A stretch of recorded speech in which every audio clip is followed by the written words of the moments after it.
Joining me now to discuss this is the Chair of the UK Parliament's Foreign Affairs Committee, Tom Tugendhat, and the Chair of the Parliamentary Joint Committee on Intelligence and Security here in Australia, James Paterson. Thank you both for your time this evening.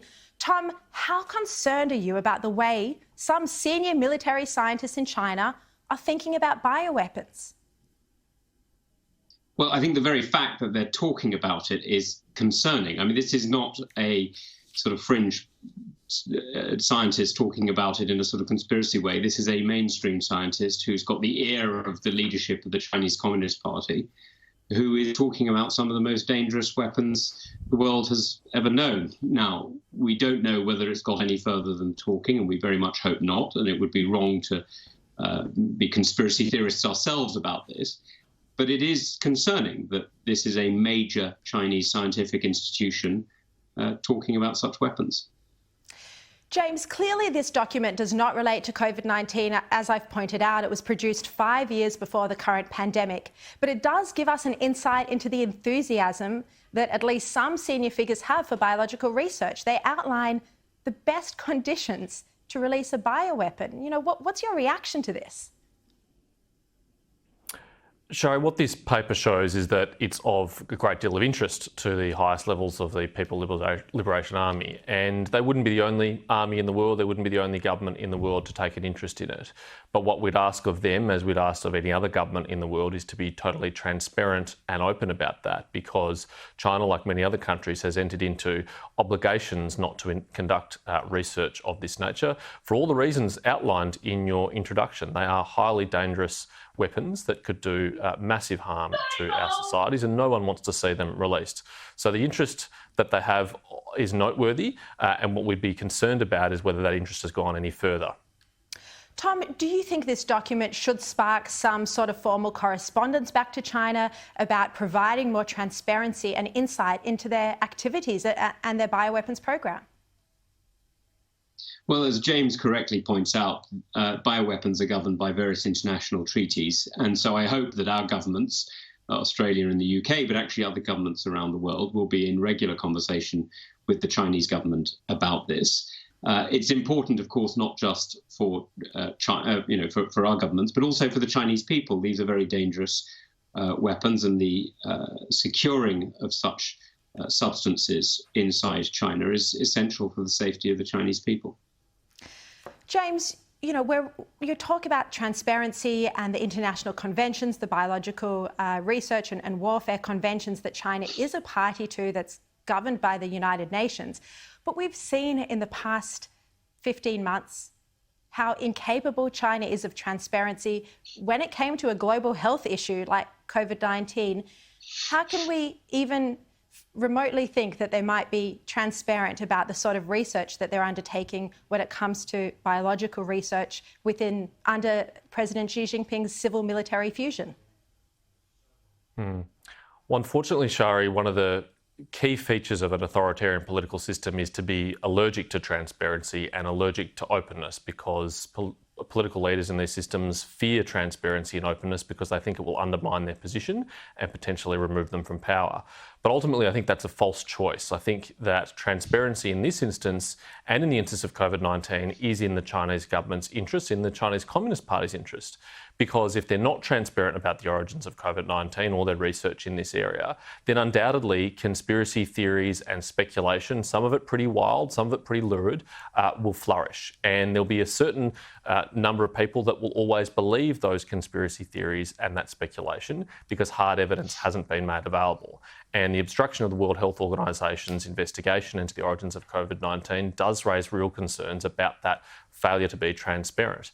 And while the origins of COVID-19 may, of course, be completely natural and completely innocent, we can't know for sure unless the Chinese government is willing to be transparent, and their failure to do so is a worry. Precisely. Last year, we saw that the US media failed to investigate this topic that we've been discussing, the origins of COVID-19, the most crucial topic globally, given the destruction of livelihoods and the 3 million deaths now and counting. That is now starting to change, but the Biden administration does not want to have to answer questions about it. Have a look at this. It's a matter of public record that Dr. Fauci and the NIH funded gain-of-function experimentation research at the Wuhan lab of virology. And given the questions about that lab, why would Dr. Fauci in the U.S. fund that kind of experiments, that kind of research in a Chinese lab? I'm happy to send you to the NIH about more specifics of what program they funded and more details of that. Now, I do have one more follow-up on Okay. that because the president hasn't really weighed in. Dr. Fauci is one of the voices who discredit the lab leak theory, but now there's more officials in the Biden administration, like the Director of National Intelligence, the CIA Director, and now also the NIH Director, who say that this cannot be ruled out, and there's calls for more investigation into it. Who does the president agree with, Dr. Fauci or the other officials? Does he think it was a lab leak? Well, the president has said, and I've said from here many times, that there needs to be a credible, independent investigation through the World Health Organization, and that one that relies on data, relies on participation from China and other countries that may have information. We're going to have to go on. Go ahead. I'm sorry, Emerald. I think you've had plenty of time today. Go ahead. Go ahead.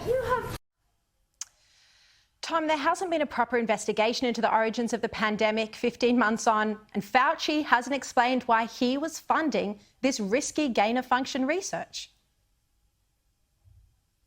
Well, I'm not going to speak about Americans' decisions as to what they do. What I will speak about is what the UK does. And I'm very pleased that we've supported Australia's request to the WHO for a full investigation.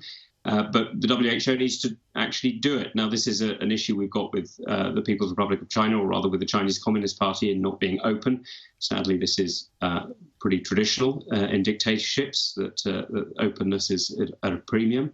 But I hope very much that we will get that openness, because whatever the causes of this outbreak, the reality is it's disrupted lives, it's sadly taken many lives, and it's cost literally trillions of pounds and dollars to the international community and to people all around the world. So finding out what the origins are is absolutely essential to making sure it never happens again. I mean, we just need to look at what's happening in India today to realize that this isn't a Western issue or an Eastern issue. This is a human issue.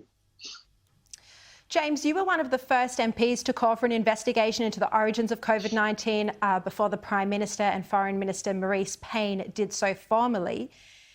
The WHO does not seem capable, it is not capable of conducting this investigation. So what form can an investigation take in that international community? Sharri, the World Health Organization is certainly an imperfect organisation, but it was the best chance that the global community had to get to the bottom of this issue, because it attracted such immense support through the World Health Assembly. The motion that Australia sponsored with friends and allies around the world, including the European Union and the United Kingdom, was for an independent inquiry into the origin of COVID-19. It passed the World Health Assembly with hundreds of co-sponsors and supporters, and not a single vote against, not even China.